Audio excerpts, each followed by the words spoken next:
Hello everyone and warmly welcome है दोस्तों आप सभी का आईएफएस के शानदार प्लेटफॉर्म के ऊपर। तो दोस्तों सीएसआई नेट दिसंबर 2024 की बात करें तो रिजल्ट लग चुका है और आईएफएस के मेहनती बच्चों ने इस एग्जाम में जो है बहुत ही बेहतरीन परफॉर्मेंस दिया है हर अटेम्प्ट की तरफ और आईएफएस की लेगेसी को जो है मेंटेन किया है। अब इसमें बच्चों का भी हार्डवर्क है, डेडिकेशन है, सैक्रिफाइसेस है और उसी के साथ साथ टीचर फैकल्टी की भी वो मेहनत है, आईएफएस की पूरे फैमिली की मेहनत है इन बच्चों का ख्वाब पूरा करने में। तो उन बच्चों से हम मिल रहे हैं, जान रहे हैं उनकी जर्नी के बारे में, किस तरीके से उन्होंने प्रिपरेशन किया था, क्या क्या चीज़ें रही, क्या अप एंड डाउन्स रही और भी बहुत बहुत डिफरेंट अप्रोचेस के साथ हम उनसे बातचीत कर रहे हैं। तो ऐसे ही एक कैंडिडेट से आज हम मिलेंगे, जानेंगे उनकी जर्नी क्या रही थी, उसी के साथ साथ उन्होंने किस तरीके से प्रिपरेशन किया था इस एग्जाम्स के लिए और समझते हैं कि क्या उन्होंने स्ट्रगल्स फेस किए इन पूरे एंटायर जर्नी में। हेलो बिल्कुल sir.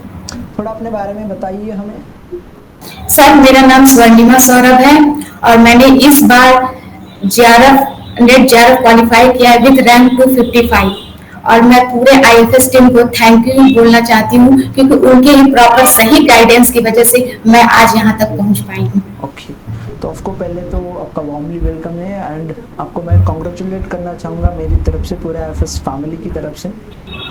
Thank you sir, thank you so much. अब इतना बेहतरीन रैंक आया है आपका तो यकीनन जर्नी जो है वो शानदार रही होगी। तो आपकी प्रिपरेशन जर्नी क्या रही है, थोड़ा बताइए हमें। सर मेरी सबसे पहली बात है कि मुझे रिसर्च अच्छा लगता था। मेरा एक पहले बात ये होती है कि आपका गोल डिसाइडेड होना चाहिए। तो मेरा पहले से गोल डिसाइडेड था कि मुझे रिसर्च भी जाना है क्योंकि रिसर्च मुझे ऐसा लगता है कि ऐसी फील्ड लगती है जिसमें आप सोसाइटी को साइंटिफिक तरीके से कुछ अच्छा रिटर्न कर सकते हैं। इसलिए मैं पहले से ही मेरा ये गोल था कि मुझे रिसर्च में जाना है और फाइनली मैंने नेट जेआरएफ क्वालिफाइड कर लिया है और अब मैं अपनी रिसर्च की जर्नी को स्टार्ट करूंगी। ओके, तो मुझे ये बताइए कि जैसे आपको रिसर्च अच्छा लगता है, आपने बहुत बेहतरीन तरीके से बताया, बट जब हम सीएसआई नेट के सिलेबस की बात करते हैं तो 12-13 यूनिट हमें देखने को मिलते हैं। जनरल एप्टीट्यूड वाला एक अलग से यूनिट है, उसी के साथ साथ इतना वास्ट सिलेबस है, हर एक डोमेन से सवाल आते हैं और कोर कॉन्सेप्ट्स के ऊपर बहुत फोकस किया जाता है। तो आपने इतने बड़े सिलेबस को किस तरीके से प्रिपेयर किया? सर सबसे पहली बात, अगर हम सिलेबस को एज अ बोरिंग सोचेंगे कि ये बोरिंग लग रहा है ये वो, तो हम कुछ नहीं कर सकते। पहले तो अपने दिमाग में ये बताना डिसाइड करना है कि हमारा गोल क्या है और हमें सिलेबस को एक इंटरेस्टिंग तरीके से लेकर जाना है। तो मैंने कभी ऐसा सोचा ही नहीं कि सिलेबस बोरिंग है या फिर कुछ भी है। मैंने उसे एक इंटरेस्ट के साथ पढ़ा है, इसलिए मेरा इंटरेस्ट हमेशा रहने लगा और सिलेबस जो भी टॉपिक यूनिट तैयार करती थी और वो मुझे अच्छा लगता था। इसलिए मुझे कभी ऐसा नहीं फील हुआ कि मैं एक जस्ट एग्जाम की प्रिपरेशन कर रही हूँ। मुझे ऐसा नहीं लगा, मुझे लगा कि मैं अपनी एक सफलता की सही सीढ़ी चढ़ रही हूँ जिसके बाद मैं सोसाइटी को एक अच्छा सर्व कर सकती हूँ। इसलिए मैंने अपने गोल को हमेशा एक डायरेक्शन में रखा।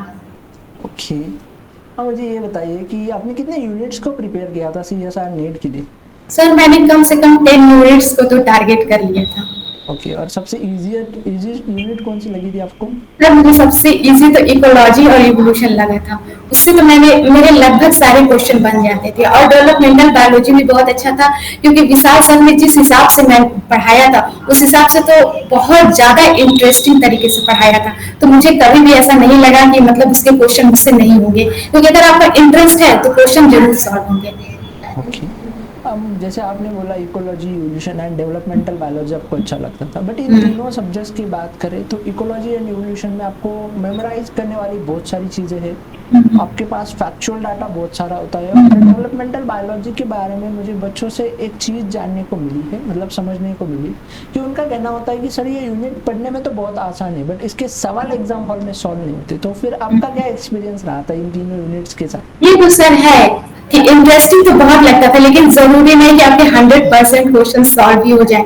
कुछ न कुछ इश्यू रह जाते थे और कुछ न कुछ हो जाता था। लेकिन हाँ, मुझे ऐसा लगता है कि मैंने जो एग्जाम में मैक्सिमम डेवलपमेंटल बायोलॉजी से सारे क्वेश्चन कर दिए थे। तो वो था, और कुछ एक दो क्वेश्चन गलत हुए तो जो इस बार हो चुके थे, लेकिन बाकी मैक्सिमम क्वेश्चन मेरे सही थे ओके, डेवलपमेंटल से। अब मुझे ये बताइए कि आपका सबसे हार्ड यूनिट कौन सी लगी थी आपको?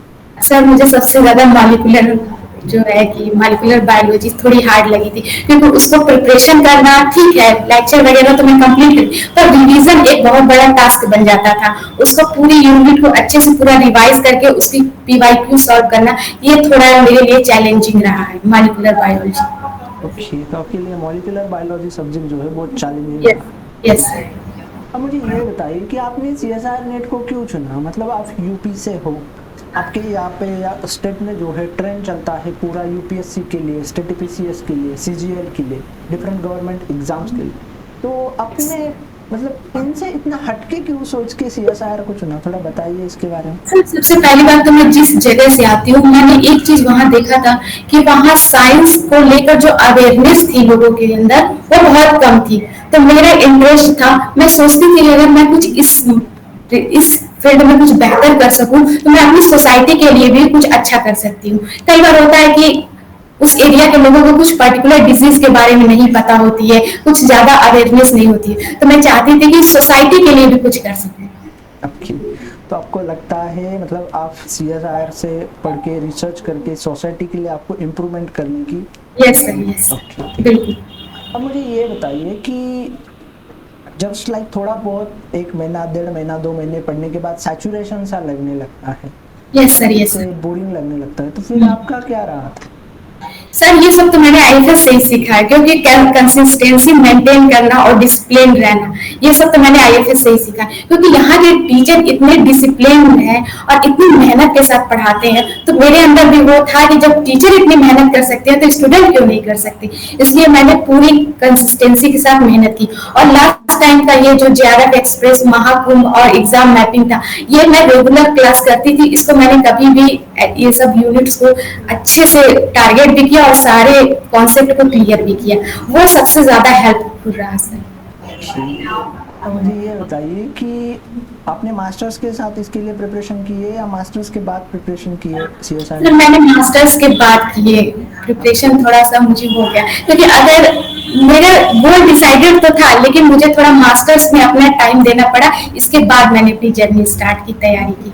ओके, अब मुझे ये बताइए कि आपने मतलब 2, 4, 6 महीने बहुत मेहनत से डेडिकेटेडली पढ़ा होगा, तो आपका रूटीन क्या रहता था? किस तरीके से आप पूरा डे आपका यूटिलाइज करते थे, पूरा महीना सर, मेरा सबसे पहला था कि मैं अपना गोल डिसाइड कर लेती थी। मैं टाइम के उसके अकॉर्डिंग नहीं चलती थी। मेरा एक गोल डिसाइडेड होता था, चाहे उसके लिए मुझे 8 घंटे देने पड़े या 10 घंटे भी देने पड़े, मैं अपना गोल डिसाइड कर लेती थी। और पूरे दिन और रात में भी काफी, मैं ज्यादातर रात में पढ़ना प्रेफर करती हूँ, तो मैं रात में भी ज्यादातर पढ़ती थी, और अपने जब तक गोल को अचीव नहीं कर लेती थी तब तक मैं सोती नहीं थी। तो ये था मेरा, तो मेरा एक गोल हमेशा डेली रूटीन में था, और कंसिस्टेंसी और डिसिप्लिन भी हमेशा बनाए रखा मैंने। तो वो था कि मैंने ये चीज कर पाई हूँ आज। ओके ओके, अब मुझे ये बताइए कि आपने हर एक यूनिट के लिए किस तरीके से प्रिपरेशन किया है? जस्ट लाइक सेल बायोलॉजी हो जाए, मतलब सेल बायोलॉजी को अगर हम देखें तो ज़्यादा थ्योरेटिकल पार्ट है, ज़्यादा डायग्राम है। वही बायोकेमिस्ट्री को देखें तो ज़्यादा न्यूमेरिकल वाला पार्ट है, थोड़ा कंसेप्चुअल है, फैक्चुअल ज़्यादा सवाल है, थोड़ा यूनिक आइडियाज से आपको उसके लिए पढ़ना पड़ता है। तो फिर आपने डिफरेंट डिफरेंट यूनिट के लिए किस तरीके से प्रिपरेशन की? सर, मैंने पहले उन यूनिट को टारगेट किया जो मुझे लगता था कि मैं अच्छे से इसको कर सकती हूँ, तो मैंने उन यूनिट को टारगेट किया, अच्छे से प्रिपरेशन की, पीवाईक्यू सॉल्व किए, मॉक टेस्ट लगाया। इसके बाद जो यूनिट थोड़ी टफ थी उसको मैंने प्रॉपर टाइम भी दिया। जैसे मैंने मॉलिक्यूलर बायोलॉजी की बात की थी, मैंने उसको थोड़ा सा लास्ट में प्रिपेयर किया, लेकिन मैंने उसको अच्छे से टाइम दिया ताकि मैं उसको बेहतर तरीके से टाइम दे सकूं, ताकि मेरे पीवाईक्यू सॉल्व हो सके। इसलिए मैंने ऐसे किया था। ओके, आपकी रिवीजन की, क्वेश्चन प्रैक्टिस की, पीवाईक्यू की क्या स्ट्रैटेजी थी? सर, मेरा ये था कि मैं रिवीजन अक्सर रात में करती थी, मुझे सही लगता था, उस टाइम शांति रहती थी, आप अच्छे से पढ़ाई कर सकते हो। अब मैं ज्यादातर रात में पढ़ाई करती थी, तो मैं दिन में तो लेक्चर वगैरह देखती थी, सारी यूनिट कवर करती थी, और रात के टाइम अपना रिवीजन करती थी और पीवाईक्यू सॉल्व करती थी। और मॉक टेस्ट तो सर बहुत ज्यादा हेल्पफुल है, रिवीजन और मॉक टेस्ट। और सबसे बड़ी सर बात कि मैंने सिर्फ एक प्लेटफॉर्म चूज किया, सिर्फ आईएफएस, इसके अलावा मैंने कोई दूसरी मॉक टेस्ट नहीं दिया, कहीं से कोई लेक्चर नहीं देगा, मैं सिर्फ आपके मतलब चैनल से ही जुड़ी रही। और यही रीजन है कि कंसिस्टेंसी और सही गोल के साथ आज मैं यहाँ जेआरएफ के साथ हूँ। ओके, ठीक है, थैंक यू। आप लोगों से, आप लोगों की प्यार से, आप लोगों के सारे जुड़ने से ये आईएफएस फैमिली बनी है, आईएफएस प्लेटफॉर्म इतना ग्रो कर रहा है। तो मुझे ये बताइए कि अब जो भी नए एस्पिरेंट्स होंगे, आपका तो एग्ज़ाम अच्छे रैंक के साथ क्वालिफाई हुआ, आपके जूनियर्स होंगे, आपके नए एस्पिरेंट्स होंगे, जो भी नए नए लोग होंगे इस एग्ज़ाम्स को प्रिपेयर करना चाह रहे हैं, चाहे वो मास्टर्स के साथ हो, मास्टर्स के बाद हो, तो उनके लिए आपका क्या सजेशंस रहेगा? मेरा यही सजेशन है कि सबसे पहले तो आप इसलिए इस फील्ड में ना आए कि हमें सिर्फ नॉलेज गेन करना है, इसलिए तो बिल्कुल ना आए। अगर आपको सोसाइटी के लिए और इस अपने रिसर्च फील्ड को और अच्छा से देखने के लिए क्या चल रही है चीजें, क्या नहीं चल रही है, हम इसको और बेहतर तरीके से क्या कर सकते, तब अगर ये सब करना हो तब इस फील्ड में आइए। और अगर आप इस फील्ड में आ रहे हो तो अपना बेहतर दीजिए ताकि सोसाइटी को फायदा हो सके, और यही मैं कहना चाहूंगी। और अगर आपको तैयारी करना है तो प्रॉपर एक गोल के साथ आए और जो है कि अच्छे से तैयारी करें, रिवीजन और मॉक टेस्ट तो जरूर दें। और टीचर का गाइडेंस जो आईएफएस से मिलता है ये तो बहुत ज्यादा अच्छा होता है, क्योंकि हमें हमें अपने पेरेंट्स से तो अनकंडीशनल सपोर्ट मिलता है, पर सही गाइडेंस आईएफएस टीम से ही मुझे मिला, जो कि मैं यहाँ तक कर पाई। और मुझे लगता है पेरेंट्स को भी अनकंडीशनल सपोर्ट अपने बच्चों को करना चाहिए, चाहे वो किसी भी फील्ड में जा रहे हो, तब ये चीजें करने से राह थोड़ी आसान हो जाती है। अब आपका आगे का क्या प्लान है, आगे का क्या फ्यूचर सोच रहे हैं? सर मेरा तो रिसर्च में ही अभी जाने का प्लान है और मैं आगे पीएचडी करना चाहती हूँ। इसके बारे में मैंने कई सुपरवाइजर से मैं मिली भी हूँ, उन्होंने मुझे कहा भी है कि ठीक है आप इस फील्ड में पीएचडी करिए, बेहतर होगा। और मैं आगे अपना रिसर्च फील्ड में ही जाऊंगी और उसे कंटिन्यू करूंगी, और सोसाइटी के लिए भी मुझे कुछ करना है ताकि मेरी नॉलेज जो है कि लोगों को काम आ सके। Thank you so much for sharing your experience and your knowledge with us. Thank you and thank you once again. मुझे पूरा यकीन है जो भी नए एस्पिरेंट्स होंगे जो आपका पूरा ये सेशन देखेंगे उनको जो है बहुत हेल्प होगी आपसे। ठीक है, थैंक यू एंड आपको बहुत सारी शुभकामनाएं आपकी फ्यूचर जर्नी के लिए। Thank you sir, thank you so much, thank you IFS के सभी टीचर्स को भी थैंक यू।